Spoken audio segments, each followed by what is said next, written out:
Hello बच्चों, आज हम लोग हिंदी संचयन के फर्स्ट चैप्टर के पाठ विनय के पद को पढ़ेंगे, जिसके कवि हैं तुलसीदास जी।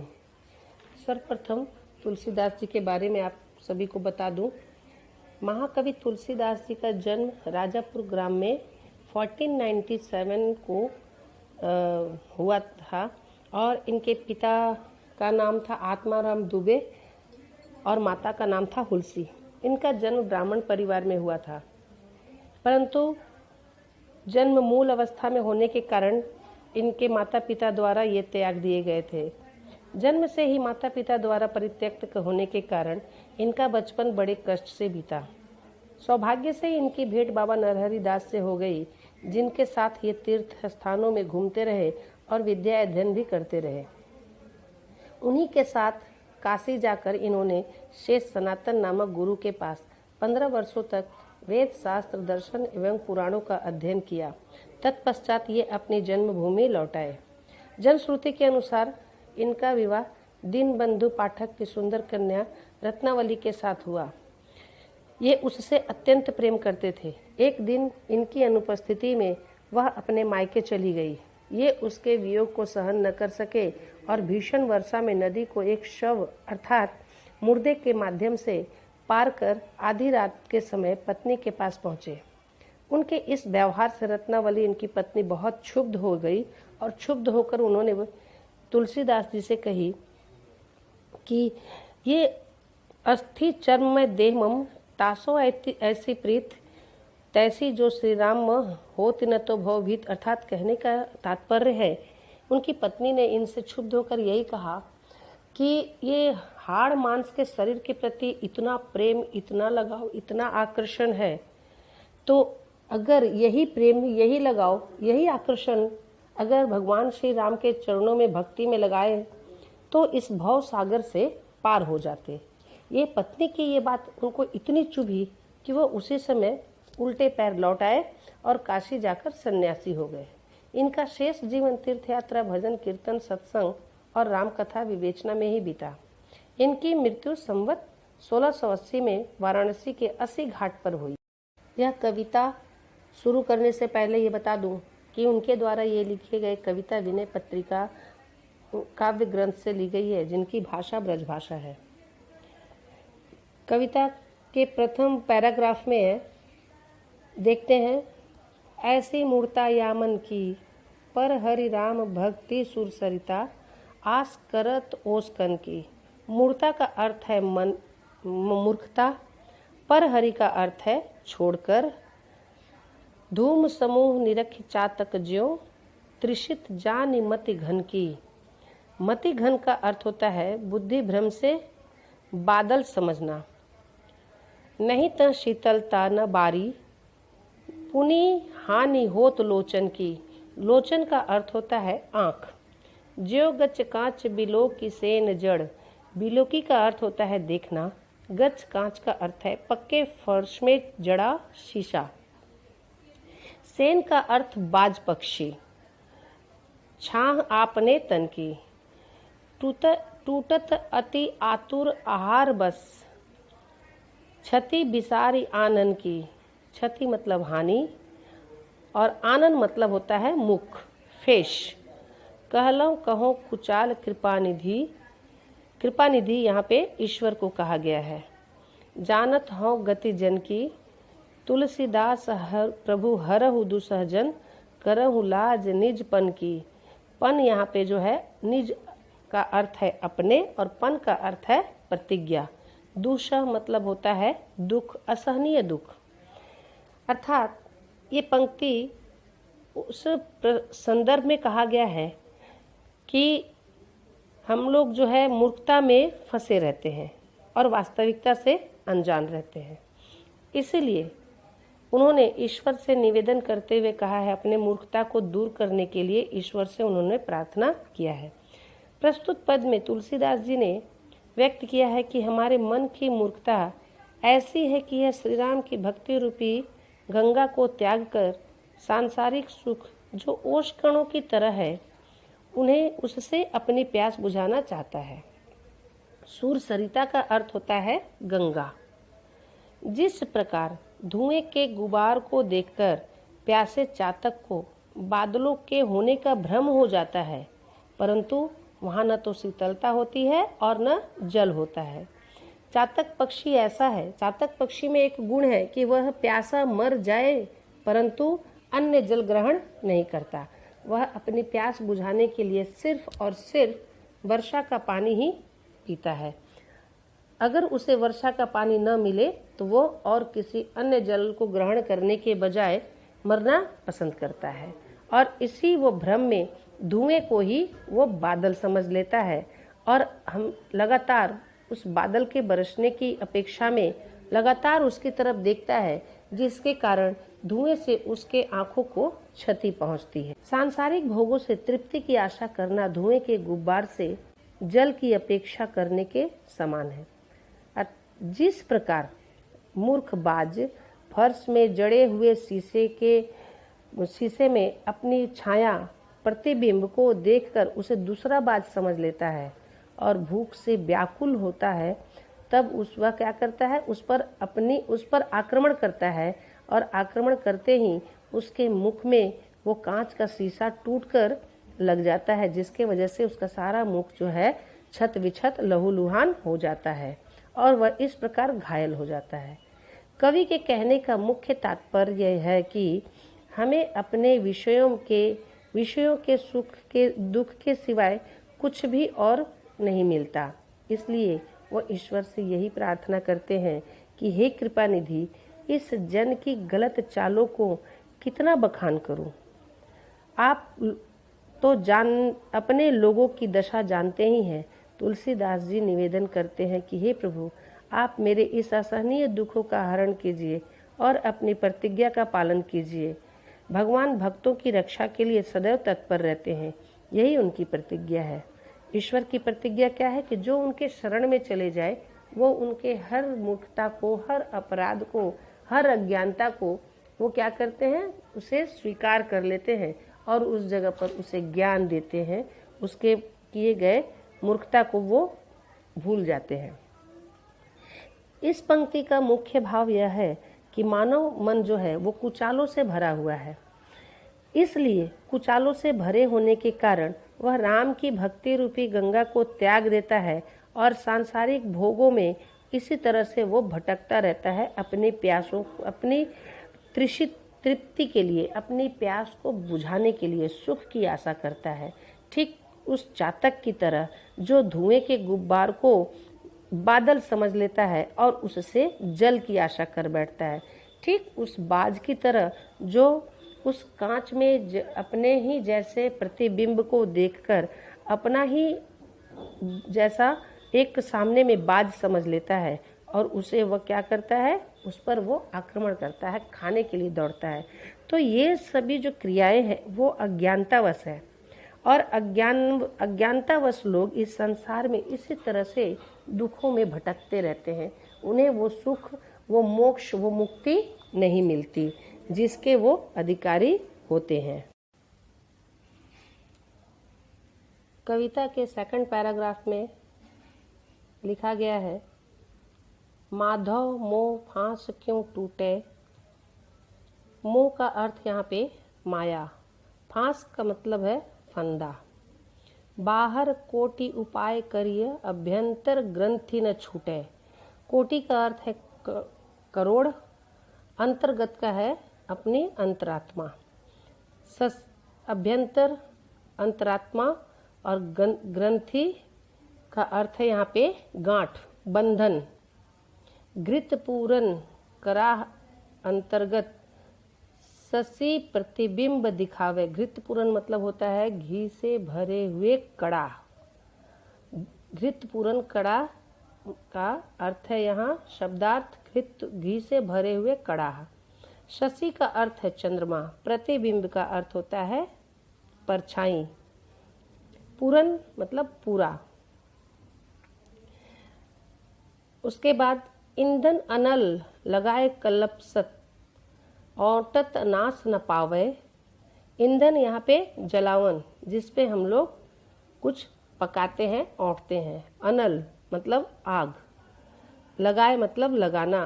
कल्पसत, कल्पसत होता है जिसको कहते हैं 100 कल्प, और एक कल्प जो है वो 4 अरब 32 करोड़ वर्ष का एक कल्प होता है। जैसे 12 वर्ष का एक युग होता है, उसी तरह से 4 अरब 32 करोड़ वर्षों का एक कल्प होता है। तो 100 कल्प, और औटत का अर्थ होता है गर्म करना, औटना। नाश न पावे, नाश मतलब नष्ट नहीं होना। तरु कोटर मह बस बिहंग, तरु का अर्थ यहाँ पे पेड़, वृक्ष। कोटर मतलब होता है पेड़ के तने में बना हुआ जो एक खोखला टाइप का होता है, उसको कहते हैं तरु कोटर। मह बस बिहंग, बिहंग का अर्थ है यहाँ पे पक्षी। तरु काटे मरे न जैसे, साधन, साधन का अर्थ है यहाँ पे उपाय। करिए विचारहीन, मन शुद्ध हो ही नहीं तैसे।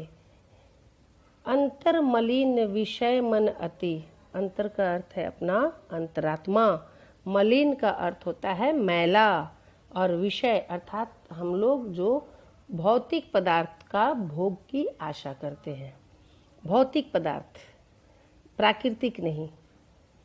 मन अति, अति का अर्थ है बहुत। तन पावन करिय पखारे, तन मतलब काया, शरीर, पावन पवित्र, और पखारना का अर्थ होता है धोना। मरई न उरग अनेक जतन, जतन का अर्थ है यहाँ पे यत्न, और उरग का अर्थ होता है सर्प। अनेक जतन, जतन का अर्थ भी यहाँ पे यत्न मतलब जतन, यत्न, प्रयास, कोशिश। बल्मीकि विविध विधि मारे, तुलसीदास। बल्मीकि मतलब ऐसा है ना कि सांप की बांबी जिसको बोलते हैं, सांप बिल में रहते रहते वो मिट्टी से एक ऊंचे पर्वताकार के जैसा एक बना लेता है। उस पर्वताकार मिट्टी का ही बना होता है, जिसमें छोटी छोटी सुरंग टाइप की होल, जिसको हम लोग बिल बोलते हैं, होल वैसा होता है, जिसको बांबी भी कहते हैं। विमल विविध मारे तुलसीदास हरि गुरु करुणा बिनु, करुणा मतलब होता है दया, और विमल मतलब शुद्ध, साफ, विवेक ज्ञान, विचार। बिनु विवेक संसार घोर निधि, निधि का अर्थ यहाँ पे समुद्र, सागर, घोर, घन, अधिक, गहरा, पार न पावे कोई। अर्थात ये जो है कविता के पद, इस पैराग्राफ में तुलसीदास ने ईश्वर से प्रार्थना करते हुए हरि एवं ईश्वर एवं गुरु की महिमा को दर्शाने के प्रसंग में कहा है कि उनकी कृपा के बिना हमें विवेक प्राप्त नहीं हो सकता। विवेक के बिना कोई भी इस भव सागर से पार नहीं हो सकता। भव सागर से पार होने का अर्थ है हमेशा के लिए इस जन्म और मृत्यु के आवागमन, जन्म लेना फिर मृत्यु को प्राप्त होना, फिर से जन्म लेना फिर से मृत्यु को प्राप्त होना, इस आवागमन के चक्कर से मुक्त नहीं हो सकता। और ये मृत्यु लोक में जो जन्म लेते हैं वह अपने कर्मों का फल भुगतने के लिए ही जन्म लेते हैं। जन्म के समय भी प्राणी को बहुत कष्ट होता है, और मृत्यु के समय भी जब उसके प्राण उसके शरीर से निकलते हैं तो उस वक्त भी वो जीव बहुत ही कष्ट को भोगता है।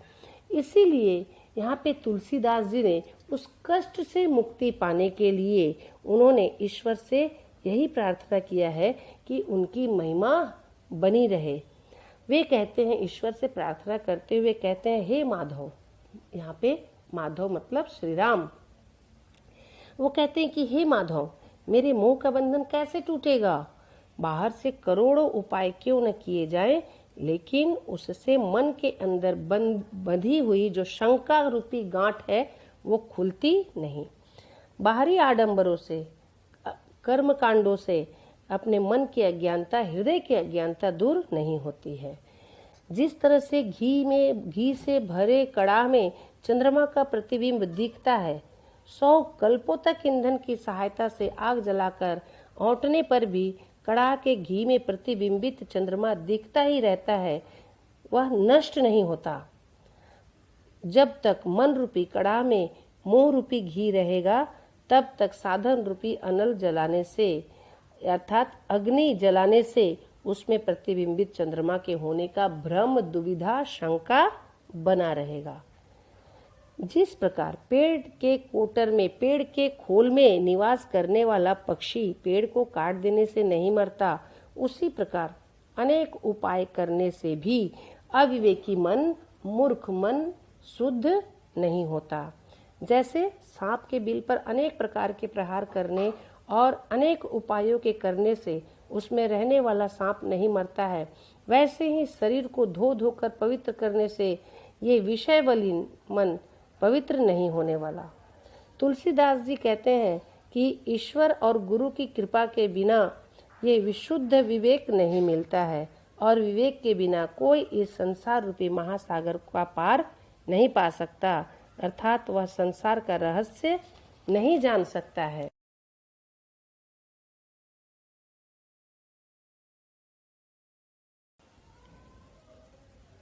तुलसीदास जी के द्वारा विनय के पद में लिखे हुए साहित्य संचयन पुस्तिका के प्रथम पाठ में ये कविता विनय के पद लिखी गई है, जिसके तीसरे पैराग्राफ में उन्होंने लिखा है, कबहू के हूँ यही रहनी रहूंगो, श्री रघुनाथ कृपालु कृपाते संत स्वभाव गहूंगो।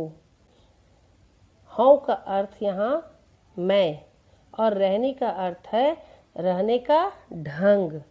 गहूंगो अर्थात ग्रहण करूंगा। संत स्वभाव, संतों के स्वभाव को ग्रहण करूंगा। जथा लाभ संतोष सदा, काहू सो कछु न चाहूंगो। जथा लाभ अर्थात जितना लाभ होगा उतना ही। संतोष संतुष्टि, चाहूंगो मतलब चाहूंगा। परहित निरत निरंतर, मन क्रम वचन नेम निभाऊंगो। परहित अर्थात दूसरे की भलाई, निरत लगे रहना, संलग्न रहना, और निरंतर अर्थात लगातार, मन से, क्रम से, वचन से, नेम नियम को निभाऊंगा। निभाऊंगो मतलब निभाऊंगा। परुष बचन अति दुसह श्रवण सुनी, ते ही पावक न दहोंगो। परुष का अर्थ कठोर, वचन मतलब वचन। परुष वचन अर्थात कठोर वचन। अति दुसह, दुसह का अर्थ है असहनीय। श्रवण सुनी, श्रवण मतलब सुनना। ते ही पावक न दहोंगो, पावन पावक का अर्थ होता है आग। दहोंगो मतलब दहना। विगत मान सम शीतल मन, पर गुण नहीं दोष कहूंगो। पर हरि देह जनित चिंता, दुख सुख सम बुद्धि सहूंगो। सहूंगो का अर्थ है यहाँ पर सहना। दुख सुख सम बुद्धि, दुख और सुख को समान समझना। इस तीसरे पैराग्राफ में तुलसीदास जी ने भक्ति के लिए कुछ आवश्यक गुणों एवं संतों के स्वभाव का उल्लेख करते हुए इस प्रसंग में कहा है कि मैं कब इस रहनी से रहूंगा, कब मैं कृपालु श्री राम की कृपा से संतों के स्वभाव को ग्रहण करूंगा। क्या मैं जितना लाभ करूंगा उतने से ही संतोष करूंगा? क्या मैं किसी से किसी चीज की याचना नहीं करूंगा? क्या मैं निरंतर परोपकार के कार्य में तल्लीन रहूंगा? क्या मैं मन, वचन और क्रम से यम नियम का निर्वाह करूंगा? कठोर वचन अत्यंत असहनीय होते हैं।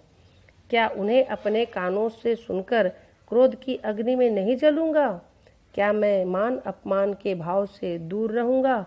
मैं कब अपने मन को इन दोनों दशाओं में समान रूप से शांत रखूंगा और दूसरों के दोषों का नहीं बल्कि उनके गुणों का उल्लेख करूंगा? कब मैं अपने देह से उत्पन्न चिंताओं की परवाह नहीं कर सुख दुख दोनों को समान विवेक से सहन करूंगा? तुलसीदास जी निवेदन करते हैं कि हे प्रभु, पथ पर अविचल रहकर क्या मैं आपकी अटल भक्ति को कभी प्राप्त करूंगा? मेरा यह सपना क्या कभी साकार होगा? अर्थात ईश्वर के हर कार्य में ईश्वर की कृपा के लिए वह स्वयं के लिए एक प्रश्न चिन्ह बनकर ईश्वर के सामने खड़े हो जाते हैं। भक्ति की प्राप्ति के लिए संत स्वभाव को ग्रहण करना बहुत ही आवश्यक है, क्योंकि बिना संत स्वभाव को ग्रहण किए हम भक्ति के मार्ग पर नहीं चल सकते। कठोर वचन सुनकर आहत न होना, मान अपमान से परे रहना, मान अपमान की चिंता नहीं करना और इस शरीर के लिए चिंता नहीं करना, सुख दुख में समान रूप से स्थिर रहना ही ये संतों की स्वभाव है, उनकी विशेषताएं हैं। क्योंकि संत स्वभाव कभी भी पर अपर, मान अपमान इन सभी की चिंताओं से अलग ही रहते हैं।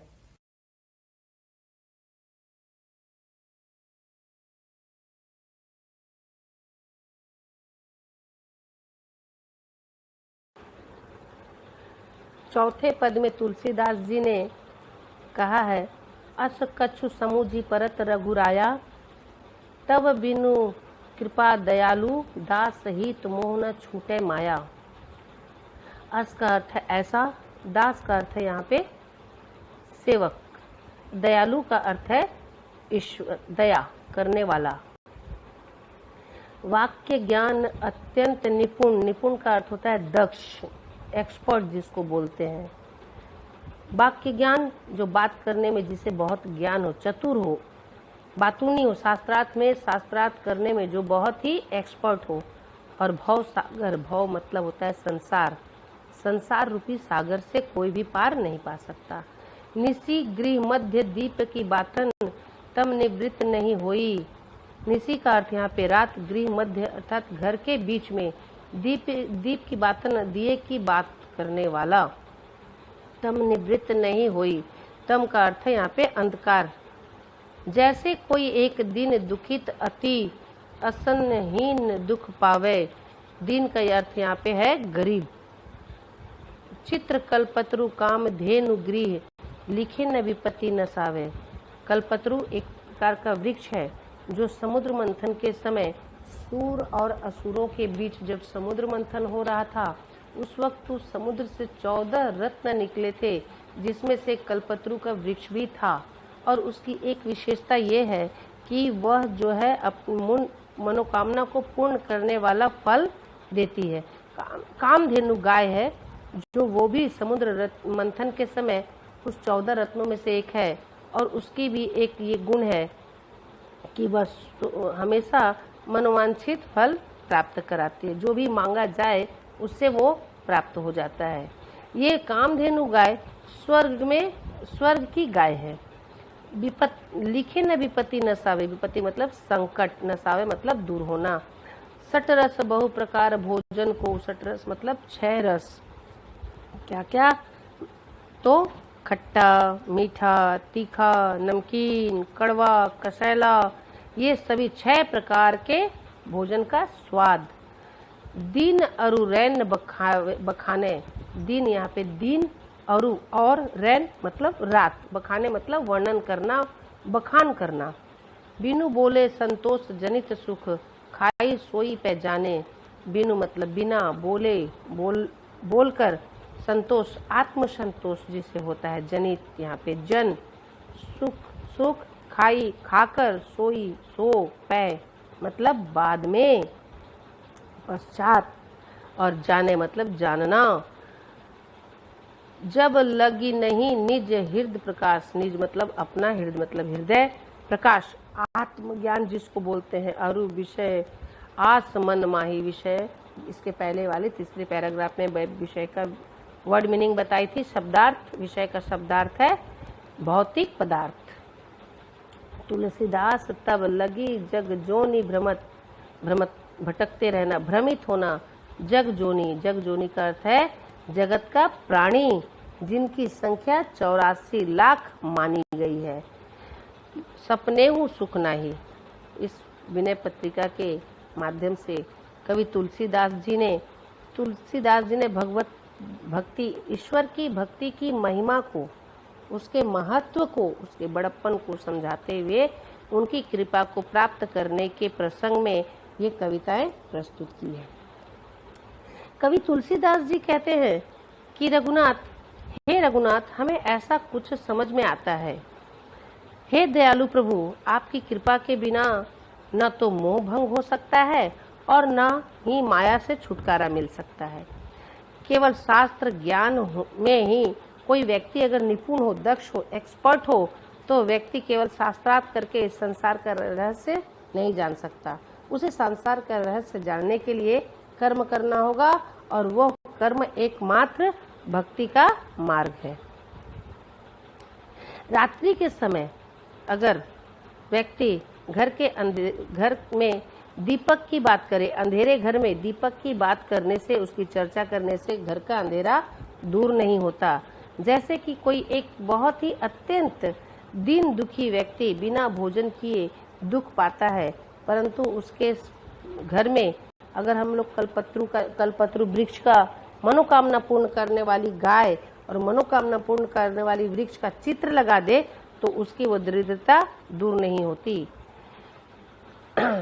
और 6 प्रकार के भोजन का बखान करने से भूखा व्यक्ति, उसकी भूख नहीं मिटती, उसे अपने भूख मिटाने के लिए भोजन को ग्रहण करना पड़ता है, तभी वह भूख से छुटकारा पा सकता है, तभी वह तृप्त का सुख जान सकता है।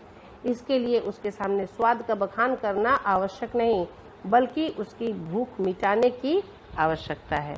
ठीक उसी प्रकार जब तक हम अपने हृदय में ज्ञान का प्रकाश उत्पन्न नहीं कर लेते, तब तक हम इस भौतिक पदार्थों को प्राप्त करने की चेष्टा में लगे रहते हैं। हमारी अंदर इच्छाएं बनी रहती है और तब तक हम इस 84 लाख योनियों में भटकते रहते हैं और वो सपने में भी हमें सुख की प्राप्ति नहीं हो सकती है। पूरे पैराग्राफ में तुलसीदास जी ने विशेष रूप से कहा है, संसार के लोगों से यही संदेश दिया है उन्होंने कि राम कृपा के बिना नर इस संसार के मोह माया से मुक्त नहीं हो सकता है। शास्त्र का ज्ञान और उसकी चर्चा करना अंधेरे घर में दीपक की चर्चा करने के जैसा है। शास्त्र का ज्ञान करने से ही, शास्त्र का सिर्फ ज्ञान अर्जित करना ही हमारे लिए मुख्य बातें नहीं है, उसे बांटना भी है। हमें संसार के लोगों में ज्ञान भी बांटना है। घर में, अंधेरे घर में दिए की बातें न करके दिए जलाना है, कर्म को करना है। घर में कल्पत्रु और कामधेनु का चित्र बना देने से ही मनोरथ पूर्ण नहीं होता है। जिस तरह भोजन किए बिना उसकी चर्चा करने से व्यक्ति की भूख मिटती नहीं, बल्कि उसे भोजन ग्रहण कर वह अपने आत्मा को तृप्त करता है, अपने भूख को मिटा सकता है। ठीक उसी तरह से कोई भी भक्त भक्ति का सुख पाने के लिए उसे भक्ति करना पड़ता है। जब वो भक्ति के राह पर चल पड़ता है, भक्ति करता है, तभी जो है उसे इस भक्ति का सुख मिलता है और तब वो उस सुख की अनुभूति को, आनंद को जान पाता है। प्रभु की कृपा से मन की इस विषय विकार तभी दूर हो सकती है जब हम अपने मन के अज्ञानता को दूर कर मन में आत्मज्ञान भर लेते हैं और तब हमारा मन उस भक्ति के मार्ग पर चलकर मन हमारा आत्मज्ञान से भर उठता है। और ये कब होता है? जब हमें भगवान की कृपा प्राप्त होती है। भगवान की कृपा प्राप्त होने से ही हम इस संसार के आवागमन के चक्कर से मुक्ति प्राप्त कर पाने में समर्थ हो पाते हैं।